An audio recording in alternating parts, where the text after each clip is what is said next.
L'atelier data art et la data art au sens large consiste à utiliser des chiffres de données, donc soit des données qu'on a créées nous-mêmes, soit des données récoltées, pour créer des œuvres principalement artistiques. On essaie de chercher quelle était la meilleure définition de la pose pour chacun et chacune.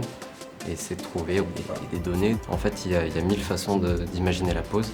Et à partir de tout ça, on peut ensuite créer une affiche. Le processus, ça a été de trouver des données. Donc en général, c'est des fichiers CSV, JSON, donc des tableaux Excel en gros. Alors les outils utilisés sont Rograph.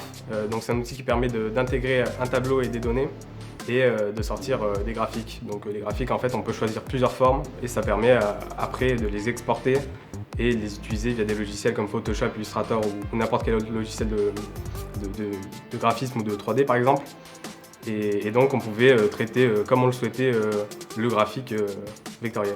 C'est vrai que c'est assez intéressant de pouvoir continuer à s'entraîner sur des compétences créatives. J'ai notamment appris à faire de la 3D grâce au logiciel Spline que notre intervenant nous a présenté. On utilise également Dimension, donc un autre logiciel de 3 dimensions qui est dans la suite Adobe. Et on a utilisé également parfois un petit peu d'After. On fait aussi du HTML. En vrai, je suis très content d'avoir choisi cet atelier. J'avoue que je ne savais pas trop à quoi m'attendre au début, parce que faire de l'art avec de la data, bon, a priori, ça semble un peu curieux. La data, c'est infini, ça nous entoure, et du coup, ça permet énormément de liberté. On a beaucoup de liberté dans l'atelier, et ça nous permet d'expérimenter plein de choses.